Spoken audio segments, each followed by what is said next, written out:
Hello दोस्तों, आप सभी का स्वागत है हमारे YouTube चैनल SUG 22 में। तो दोस्तों, आज हम बात करेंगे पवित्र बाइबल के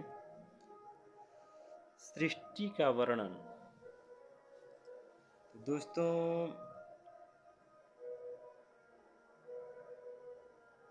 दोस्तों हम मनुष्यों के लिए और परमेश्वर के लिए 7 दिन बहुत ही महत्वपूर्ण दिन है। इस दिन परमेश्वर का कार्य पूरा हुआ था और परमेश्वर अपने 6 दिनों के सृष्टि निर्माण के कार्य को पूरा करके विश्राम किए हैं और ये 7 दिन संडे का दिन है। तो दोस्तों, आइए हम जानते हैं इन 6 दिनों में निर्माण कार्य का कैसे कैसे पूरा किया। तो दोस्तों, चलिए देखते हैं।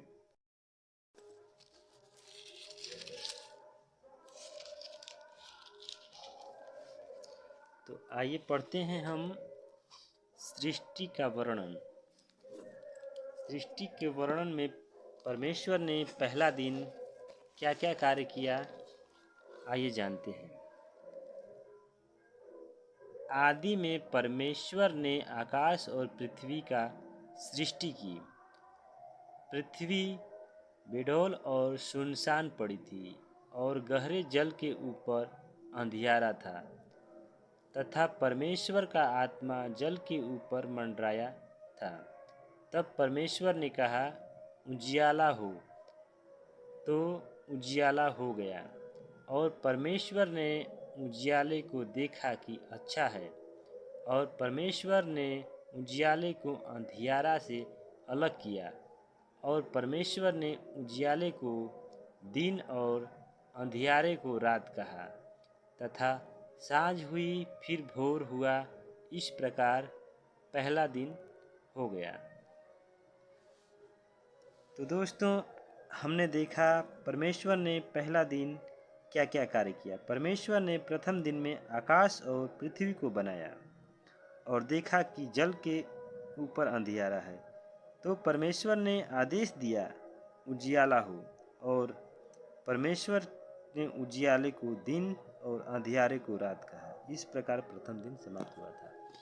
तो दोस्तों, अब देखते हैं दूसरे दिन परमेश्वर ने क्या कार्य किया। फिर परमेश्वर ने कहा, जल के ऊपर एक ऐसा अंतर हो कि जल 2 भाग हो जाए। तब परमेश्वर ने एक अंतर बनाकर उसके नीचे के जल और उसके ऊपर के जल को अलग अलग किया। वैसा ही हो गया। और परमेश्वर ने उस अंतर को आकाश कहा। तथा साँझ हुई, फिर भोर हुआ। इस प्रकार दूसरा दिन समाप्त हो गया। तो दोस्तों, हमने देखा जल के बीच एक अंतर को परमेश्वर ने दूसरे दिन जो है जल को बनाया। और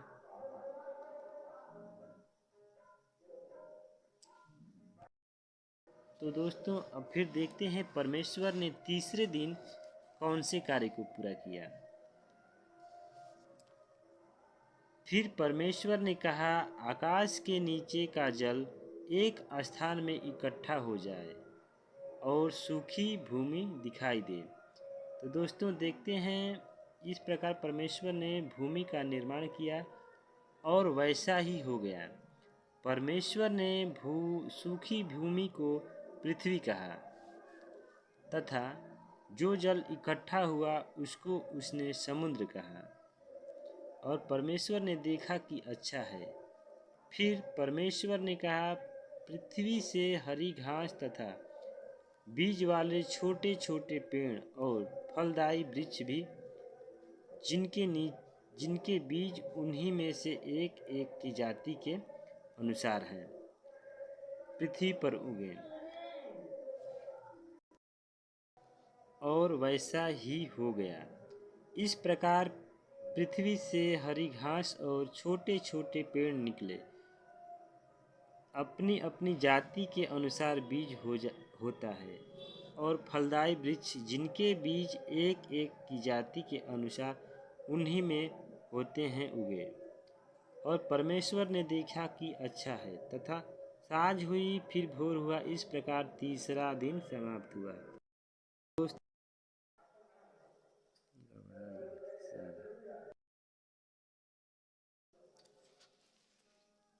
तो दोस्तों आइए हम जानते हैं परमेश्वर के चौथे दिन का कार्य। फिर परमेश्वर ने कहा, दिन को रात से अलग करने के लिए आकाश के अंतर को ज्योतियाँ हों, और वे चिन्हों और नियम और नियत समयों और दिनों और वर्षों के कारण हों। और वे ज्योतियाँ आकाश के अंतर में पृथ्वी पर प्रकाश देने वाली भी ठहरे। और वैसा ही हो गया। तब परमेश्वर ने दो बड़ी ज्योतियाँ बनाई। उनमें से बड़ी ज्योति को दिन पर प्रभुता करने के लिए और छोटी ज्योति को रात पर प्रभुता करने के लिए बनाया। जो बड़ी ज्योति है दोस्तों वो सूर्य को इंगित करती हैं, और जो छोटी ज्योति है दोस्तों वो चांद को इंगित करती हैं, और तारागण को भी बनाया। परमेश्वर ने उनको आकाश के अंतर में इसलिए रखा कि वे पृथ्वी पर प्रकाश दें तथा दिन और रात पर प्रभुता करें, उजियारे को अंधियारे से अलग करें। और परमेश्वर ने देखा कि अच्छा है, तथा सांझ हुई फिर भोर हुआ, इस प्रकार चौथा दिन हो गया। फिर परमेश्वर ने पांचवें दिन जो कार्य किए हैं उनको हम देखते हैं। फिर परमेश्वर ने कहा, जल जीवित प्राणियों से बहुत ही भर जाए, और पक्षी पृथ्वी के ऊपर आकाश के अंतर में उड़े। इसीलिए परमेश्वर ने जाति जाति के बड़े बड़े जल जंतुओं की और उन सब जीवित प्राणियों की भी सृष्टि की जो चलते फिरते हैं, जिनसे जल बहुत ही भर गया। और एक एक जाति के उड़ने वाले पक्षियों की भी सृष्टि की।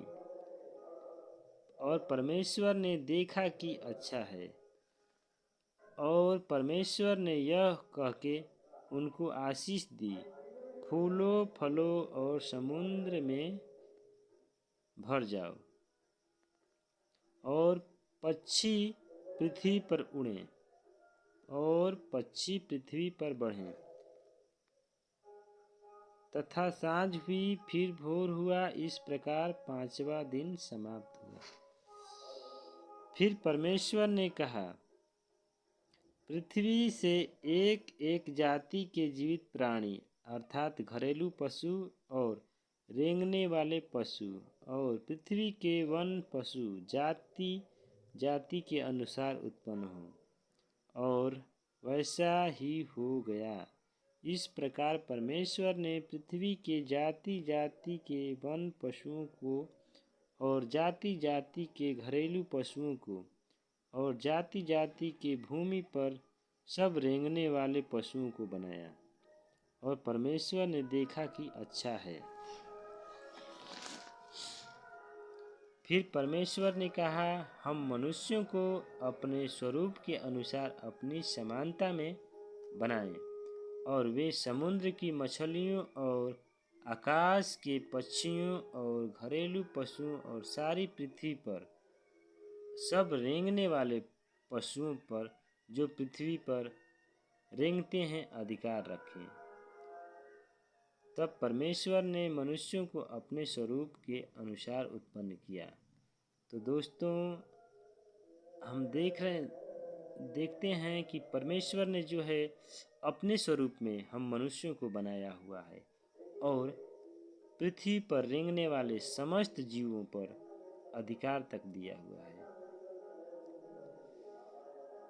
अपने ही स्वरूप के अनुसार परमेश्वर ने उनको उत्पन्न किया। नर और नारी करके उसने मनुष्यों की सृष्टि की और परमेश्वर ने उनको आशीष दी और उनसे कहा, फूलो फलो और पृथ्वी में भर जाओ और उनको अपने वश में कर लो और और समुद्र की मछलियों तथा आकाश के पक्षियों और पृथ्वी पर रेंगने वाले सब पशुओं पर अधिकार रखो। फिर परमेश्वर ने उनसे कहा, सुनो, जितने बीज वाले छोटे छोटे पेड़ सारी पृथ्वी के ऊपर हैं और जितने वृक्षों में बीज वाले फल होते हैं, वे सब मैंने तुमको दिए हैं। वे तुम्हारे भोजन के लिए हैं। और जितने पृथ्वी पर पशु और आकाश के पक्षी और पृथ्वी पर रेंगने वाले पशु हैं, जिनमें जीवन का प्राण है, उन सब के खाने के लिए मैंने सब हरे हरे छोटे पेड़ दिए हैं।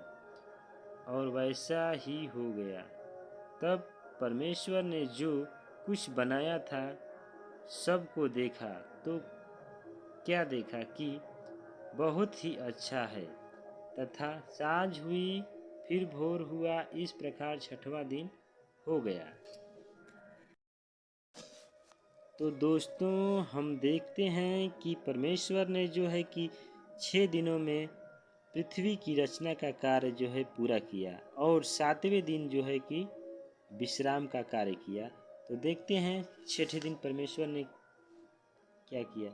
यूँ आकाश और पृथ्वी और उनकी सारी सेना का बनाना समाप्त हो गया और परमेश्वर ने अपना काम जिसे वह करता था 7वें दिन समाप्त किया और उसने अपने किए हुए सारे काम से 7वें दिन विश्राम किया। और परमेश्वर ने 7वें दिन को आशीष दी और पवित्र ठहराया, क्योंकि उसने सृष्टि की रचना के सारे काम को विश्राम किया। आमीन।